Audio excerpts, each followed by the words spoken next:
আসসালামু আলাইকুম এভরিওয়ান, স্বাগতম আপনাদের সবাইকে আমাদের আরেকটি লেসনে। সো আজকে আমরা শিখব প্রিপোজিশনের একদম A to Z।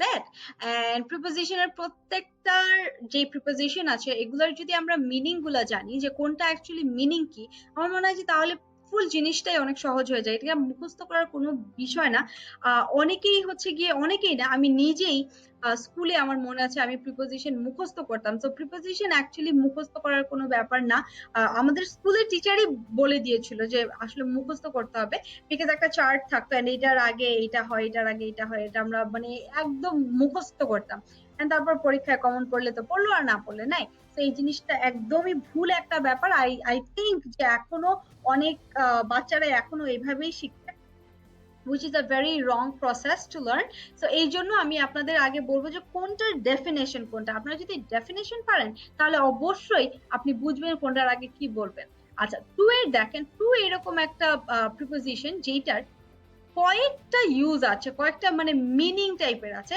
এ হয়, কে হয়, প্রতি হয়। তাই আমি একটু বলে দিচ্ছি, ডিটেলস এক্সাম্পল দিলে আপনাদের বুঝতে সুবিধা হবে। দেখেন, আই গো টু স্কুল। আচ্ছা, আমি কি অনেক বেশি স্পিডে কথা বলি? মেবি একটু ধীরে কথা বলা উচিত আমার। চশমাটা পরে নেই, চোখে কম দেখি মনে হয়। আচ্ছা, so I go to school. So এটার মানে কি? আমি স্কুলে যাই। আমি স্কুলে যাই। সো আমি স্কুলে যাই, এখানে কি বলা হচ্ছে যে আমি স্কুলে, এই যে এ হিসেবে ইউজ হচ্ছে। আমি স্কুলে যাই, এ হিসেবে ইউজ হচ্ছে এখানে। তারপরে দেখেন, আমি বাসায় যাই, কিন্তু বাসায় যদি হোম হয় তাহলে আই গো টু হোম হয় না, আই গো। এটা মনে রাখবেন। অ্যাব্রড, আমি বিদেশ, যেটা আমরা বলছি অ্যাব্রড, অ্যাব্রড এর আগে I am going to abroad বা I will go to abroad হয় না, আই উইল গো অ্যাব্রড হয়। তো এটা নিয়ে আমি আমার কিছু লাইক নেক্সট কিছু ক্লাসে আমি কথা বলবো যে কোথায় আপনারা আসলে টু দিবেন না, কোন কোন ব্যাপারে অ্যাকচুয়ালি টু হয় না। এ হলেও মানে যাব, এই ক্ষেত্রেও আপনি টু দিবেন না, সেটাও আমি এক্স্যাক্টলি বলে দিব আপনাদেরকে। তারপর দেখেন, দে আর গোয়িং টু অফিস, এই যে এখানেও কিন্তু এ হিসেবে আসে, তারা অফিসে যাচ্ছে। আচ্ছা, okay, I have given my pen to Rafiq, আমি রফিককে আমার কলমটা দিয়েছি। হ্যাভ গিভেন মনে আছে? প্রেজেন্ট পারফেক্ট টেন্স না মনে থাকলে ফার্স্ট লেসনটা দেখে আসবেন। I have given my pen to Rafiq, আমি রফিককে আমার কলমটা দিয়েছি। এখানে এই যে কে এর ইউজ হচ্ছে, তাই না? রফিককে আমি দিয়েছি। ক্লিয়ার? ওকে, তারপর দেখেন, I M respectful to him, মানে তার প্রতি, আপনি কারো প্রতি যদি কোনো কোনো ফিল করেন কোনো কিছু, সেক্ষেত্রে আপনি টু ইউজ করবেন। Like I am respectful to him, আমি তার প্রতি মানে রেসপেক্টফুল। রেসপেক্টফুল এর এক্সাক্ট বাংলা আসলে কি? মানে সম্মান করেন আপনি, এই ব্যাপারটা আসলে লাইক কিছু ইংলিশ আমাদের মানে সবারই কিছু ইংলিশ জানা আছে যে ইংলিশ গুলার অ্যাকচুয়ালি অ্যাকচুয়াল যে বাংলাটা সেটা বলতে আমাদের কষ্ট হয়ে যায়। তো এইটাই, I am respectful to him, I am thankful to him, I am thankful to him তার প্রতি আপনি, I am grateful to him আমি তার প্রতি কৃতজ্ঞ। হ্যাঁ, তো এই টাইপের যে কারো প্রতি আপনি কোনো কিছু ফিল করছেন, সেক্ষেত্রে কিন্তু আপনি টু ইউজ করবেন কারো প্রতি। ওকে, এখন চেঞ্জ করে করে এই প্রত্যেকটা দেখে দেখে চেঞ্জ করে করে আপনি আপনার ওয়েতে একটা একটা করে সেন্টেন্স বলেন। বলেন, লিখেন প্লাস বলেন, বলতে হবে। আমাদের মেইন কাহিনী হচ্ছে বলা। হুম, ওকে। তারপর দেখেন, ফর, ফর মানে জন্য, এটা আমরা জানি। ফর মানে জন্য। আমি কিন্তু একদম বেসিক গুলা শেখাচ্ছি, আমি আরেকটা চার্ট দিব যেটার মধ্যে ইন ডিটেইলস প্রত্যেকটার মানে মোর দেন 10 ইউজেস, ডিফারেন্ট ডিফারেন্ট ইউজেস আছে, আমি সেগুলো নিয়ে কথা বলবো। আই ডোন্ট থিঙ্ক যে এইটা অ্যাকচুয়ালি কোনো টিচার কথা বলেছে এটা নিয়ে, লাইক আমার কোনো টিচার আমাকে তো শেখায়নি, আমি আপনাদেরটা জানি না, আমাকে শেখায়নি, বাট আমি যেটা আমি নোট করেছি অনেকদিন ধরে, সেটা আমি আসলে আপনাদেরকে দেওয়ার চেষ্টা করবো। হ্যাঁ, তো দিয়ে দেখেন, ফর জন্য মানে বেসিক যে ইউজটা সেটা আমি বলছি। I am waiting for her, আমি তার জন্য ওয়েট করছি। I am waiting for her, আমি তার জন্য ওয়েট করছি। এটা কি বলেন তো? Present continuous tense. তো আপনি আর কি কি করছেন কোনো কিছুর জন্য? I will wait for the phone, I will wait for her হতে পারে, অথবা আম, আম, যে কোনো কিছু। নাউন হলে এখানে আপনি জাস্ট ফর দিলেন, আর ফর পর যখন ভার্ব হয়, হ্যাঁ, ফর গোয়িং দেয়ার, সেখানে যাওয়ার জন্য। সো ফর এর পরে যে ভার্ব যদি আসে তাহলে কিন্তু সেটার ক্ষেত্রে আপনি কি দিবেন বলেন তো? আইএনজি দিবেন। তো এখানে একটা প্রোনাউন ইউজ হয়েছে, দ্যাটস ওয়াই আমরা জাস্ট হারিং তো আমরা দিব না, তাই না? ভার্ব হলে আমরা আইএনজি দিতাম। আচ্ছা, তারপর দেখেন দেন আছে। এই দেন কিন্তু THEN দেন না, আমরা অনেকেই THEN and THAN, even I have got some friends who are actually still confused about THEN and THAN between these. তো এই দুইটা নিয়ে কনফিউজ, সো এই কনফিউশনটা আই থিংক আর থাকবে না। সেটা হচ্ছে এই THAN দেন মানে হচ্ছে চেয়ে, একটার চেয়ে একটা কম, একটার মানে আমি কোনো কিছু একটা কম্পেয়ার করে ফেলছি বা এইটার মানে রেফারেন্স দিয়ে আরেকটা কথা বলছি, সেক্ষেত্রে আমরা দেন ইউজ করবো। দেখেন I am younger than her, আমি তার থেকে ছোট, দেন হার। তারপরে দেখেন he won't take less than 10 টাকা, সে 10 টাকার কম নিবে না, মানে 10 টাকাকে আমি এখানে মানে রেফার করছি যে 10 টাকাই নিবে, সে 10 টাকার কম নিবে না, হয়তো তার বেশি নিবে বাট কম নিবে না। এটার চেয়ে 10 টাকার চেয়ে কম নেবে না, তার চেয়ে আমি ছোট, সে আমার চেয়ে বড়। হুম, older than me, more beautiful than her, যেটাই হয়। সো এই ক্ষেত্রে অবশ্যই আমরা দেন ইউজ করব, THAN না কিন্তু, এটা ক্লিয়ার? তারপর দেখেন ফ্রম মানে হতে, ফ্রম মানে থেকে, এটা আমরা অনেকেই জানি। So the mango fell from the tree, ম্যাঙ্গোটা কি করেছে? গাছ থেকে, মানে আমটা গাছ থেকে পড়েছিল, ফেল ফ্রম দ্য থেকে, তাই না? আচ্ছা, I don't expect anything from you, আমি তোমার থেকে কোনো কিছু এক্সপেক্ট করি না। এক্সপেক্টের অ্যাকচুয়াল বাংলা কি? আশা করা, আই গেস। হ্যাঁ, আশা করা। সো আশা করি না, আমি তোমার কাছ থেকে কিছু আশা করি না। তারপর হতে পারে যে I hard it from her, আমি এটা তার কাছ থেকে শুনেছিলাম।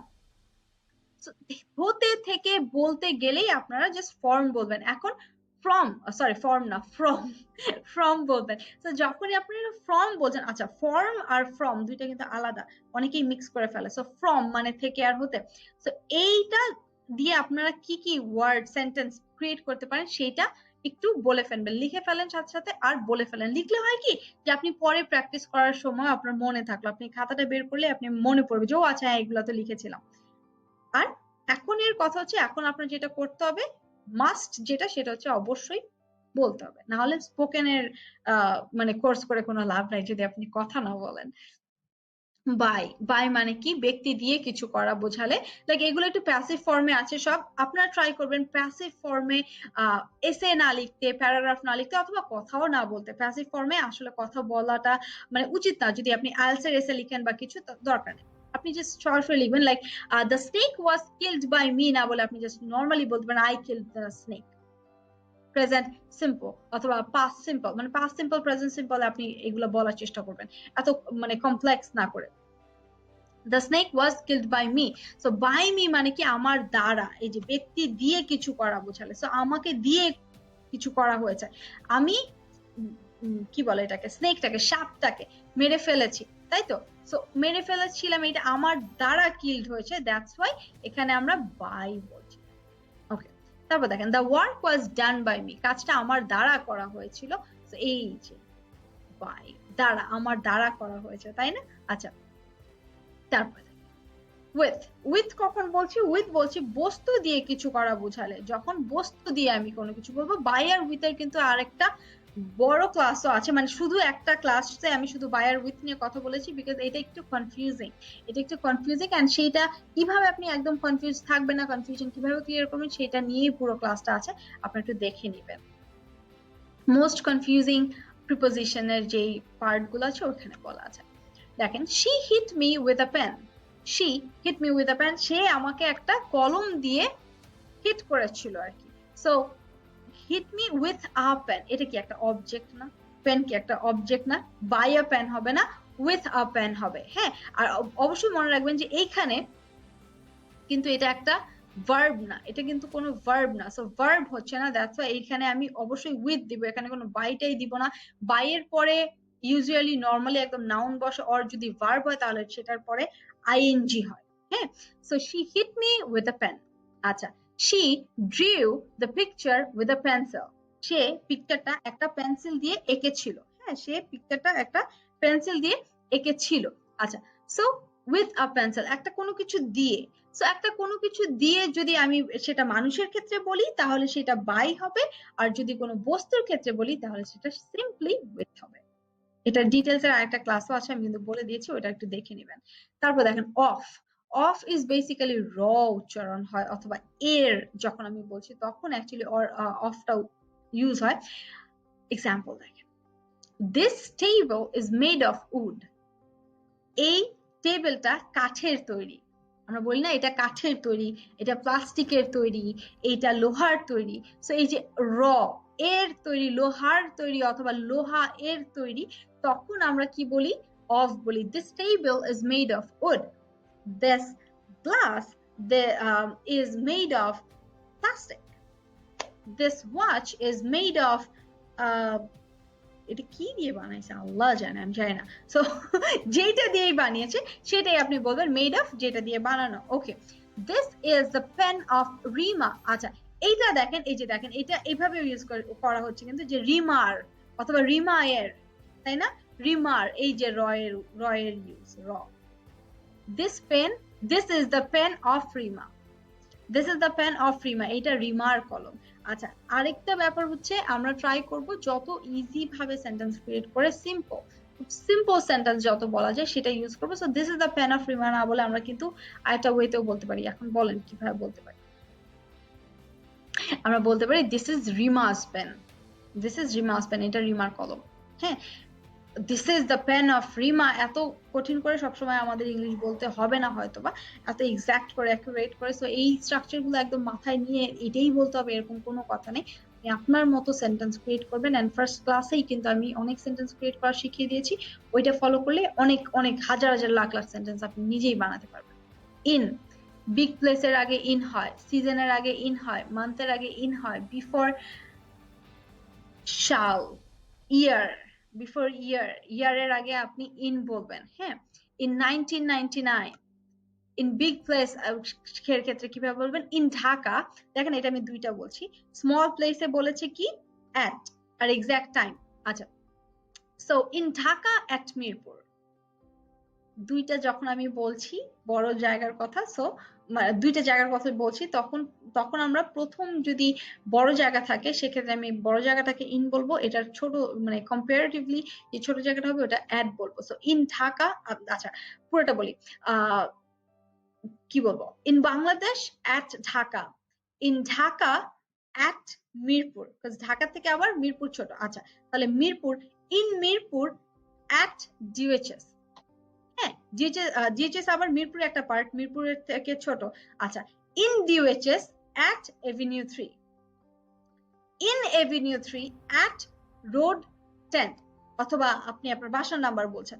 সো মানে বড়টার ক্ষেত্রে আপনি ইন বলবেন, এন্ড ওইটার থেকে যেটা ছোট হচ্ছে সেই ক্ষেত্রে আপনি অ্যাট বলবেন। আচ্ছা, আর সিজনের আগে in winter, in the winter, in the summer, সেখানে দাও আসে কিন্তু। হ্যাঁ, in the summer, in the summer it gets really hot over here. হ্যাঁ, আপনি বলতে পারেন। আচ্ছা, তারপরে month, in July, I will go there in July, in July, in June, যেটাই বলেন। আচ্ছা, আর যখন ইয়া হবে, কি বলে এটাকে, ইয়ার হবে, I was born in 1998, I was born in 2000, I was born in, যেটা আপনি বলেন, যেই সালটা আপনি বলবেন আপনার বার্থ ইয়ার যেটা, সেটা আপনি বলবেন। তো এখনই বলেন, এখনই বলেন আপনার বার্থ ইয়ারটা। বলেছেন? আচ্ছা, তারপরে নেক্সটে দেখেন অ্যাট, যেটা বলছিলাম এক্সাক্ট টাইম, ওই যে আমি যখন টাইম বলছি তখন অ্যাট বলবো, যে at 9 p.m. I'll go there at 9 p.m. I will go on live at 11 p.m. আমি কিন্তু 11টা বাজে রবি মঙ্গল বৃহস্পতি এন্ড শুক্র আমি আমার প্রোফাইল থেকে লাইভে আসি। So make sure to join the live class. ওখানে এগুলো সহ অনেক বেশি কিছু নিয়ে আমি আলোচনা করি, মানে বিয়ন্ড দ্য সিলেবাস আমি কিন্তু আলোচনা করি। সো আপনারা যদি আসলেই শিখতে চান আপনারা একটা ভালো আইডিয়া পেয়ে যাবেন। আচ্ছা, তো ইন আমি বলে ফেলেছি, বিগ প্লেস অ্যাট আমি বললাম। তারপর দেখেন অন, অন কখন হবে? Date before month, on 4th May, on 4th May. So আমি মান্থের আগে আমি বলেছি, আমি মান্থের আগে বলেছি যে ইন হবে, ইন মে হবে, কিন্তু যখন আমি মান্থের একটা তারিখের কথা বলছি, একটা ডেটের কথা বলছি, তখন অন হবে। অন ফোর্থ, এটাতে অনেকের কনফিউশন, আমি নিজেই এত বেশি কনফিউজ ছিলাম কি বলবো, যে এই যে অন কখন বলবো আর ইন কখন বলবো। ইন বলবো আমি মান্থের আগে, অন বলবো আমি ডে এর আগে, ইন বলবো আমি মানে সবগুলাই আসলে ইয়ার, ইয়ার মান্থের আগে আমি ইন বলছি। জাস্ট এই যে ফোর্থ ফিফথ তারিখ ডেটটা যখন আমি বলছি সেক্ষেত্রে আমি কিন্তু অন বলছি। ক্লিয়ার? আচ্ছা, তারপরে দেখেন, তারপর হচ্ছে ইনটু। ইনটু কি?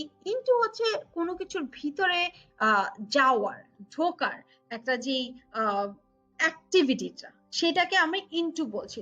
সো ইনটু হতে পারে যে, দেখেন এখানে কি বলছে, he entered into the room, say enter করেছে ইনটু দ্য রুম, মানে বাইরে থেকে সে ভিতরে যে ঢুকলো, এই যে ভিতরে ঢোকার যে অ্যাক্টিভিটিটা, তখন আমি ইনটু বলবো। Clear? He he got into the car, got into the car। so got into the car মানে কি, দেখেন এই যে বাইরে থেকে সে ভিতরে গেছে, একটা অ্যাক্টিভিটি হয়েছে, সে বাইরে থেকে ভিতরে গেছে, এই যে এই অ্যাক্টিভিটিটা, এই কাজটা, এইটাকে আমি ইনটু বলবো। he got into the car, he went into the car, he got into the car, যেটা আপনি বলেন। ক্লিয়ার? কোনটার ভিতরে কোনটা যাচ্ছে, কোনো কিছু যাওয়ার যে অ্যাক্টিভিটিটা, সেটা সহ আমি ইনটু বলছি। সো আপনি আপনার মতো করে যে কোনো একটা অ্যাক্টিভিটি চুজ করেন, চুজ করে সেন্টেন্স বানিয়ে ওইটাতে ইনটু ইউজ করবেন। আচ্ছা, তারপরে দেখেন ইন টাইম। ইন টাইম মানে কি? ইন টাইম মানে হচ্ছে সময়ের মধ্যে, নট লেট, 5 মিনিটস আর্লিয়ার হতে পারে, মানে মোর অর লেস, মানে আপনি লেট করা যাবে না। In time, I will be there in time, আমি ওখানে এই সময়ের মধ্যে, মানে সময়ের মধ্যে। On time or in time এই দুইটা একই টাইপের একটা ইউজ হয়। সো এইটা দেখেন আপনি বলতে পারেন I will go there on time, on exact time. হ্যাঁ, so on I will be on, I will be there on time, আপনি বলতে পারেন I will be there on time, I will be there in time. On time, on time মানে কি? মানে exact সময়টা, সময় মতো, সে যেই সময়টা আপনাকে দিয়েছে, হতে পারে সেটা আপনি, সে বলেছে যে 7টার মধ্যে পৌঁছায় যাবা, কিন্তু ওকে I'll be there on time, I'll be there on time, I'll be there in time। So এই যে অন টাইম যে আমি বলছি, এটার মানে হচ্ছে এক্সাক্ট যে সময়টা সে বলেছে সেইটার ক্ষেত্রে আপনি অন টাইম বলছেন। মানে অন টাইম মানে একদম এক্সাক্ট টাইম, ওইটাই হবে, ওইটাই বুঝাচ্ছি, যেই সময়টা বলেছেন একদম ওই অ্যাকুরেট সময়ে আমি পৌঁছায় যাব। আর ইন টাইম মানে হচ্ছে নট লেট, আমি মানে সময়ের মধ্যে পৌঁছায় যাব, সময়ের মধ্যে পৌঁছায় যাবো। অন টাইম মানে ওই সময়েই পৌঁছায় যাবো, ওই সময়ে এটা করে ফেলবো, অন টাইম সময় মতো করে ফেলবো। আর ইন টাইম মানে হচ্ছে সময় থাকতে করে ফেলবো, এরকম একটা ব্যাপার, সময়ের মধ্যে করে ফেলবো। ক্লিয়ার? আচ্ছা, সো এইটা কিন্তু আমাদের ছিল একদম A to Z যে ডেফিনেশনটা, আমি বলবো যে প্রিপোজিশনের একদম ডেফিনেশনটা, প্রত্যেকটার মিনিং, প্রত্যেকটা কেমন কখন কিভাবে ইউজ হচ্ছে সেটা নিয়ে কথা। আরেকটা আমি বড় ক্লাস দেবো, সেটা একটা বোনাস ক্লাস থাকবে, আপনারা পেয়ে যাবেন একটা বোনাস ক্লাস, সেটা it's gonna be a long class, এটা একটা একটু বড় ক্লাস হবে, বাট এই ক্লাসটা অনেক ইম্পর্টেন্ট। এটার জন্য আমার একটু টাইমও লাগবে, আমি বিশাল একটা স্লাইড বানাবো এন্ড তারপরে আপনাদের বোঝাবো, এটার মধ্যে কোনো এক্সাম্পল মিস থাকবে না, কোনো প্রিপোজিশন মিস থাকবে না, সবকিছু আমি একটা এসে দিয়ে দিব। So yes, wait for that video. But সেইটার আগে অবশ্যই আপনি এই যে আমি ক্লাসগুলো করালাম, এই ক্লাসগুলোর একদম মানে ক্লিয়ার একটা আইডিয়া আপনি রেখে ফেলেন, আদারওয়াইজ ওইটা বুঝতে আপনার সমস্যা হবে। Thank you so much guys for learning with me. God bless you guys, happy learning.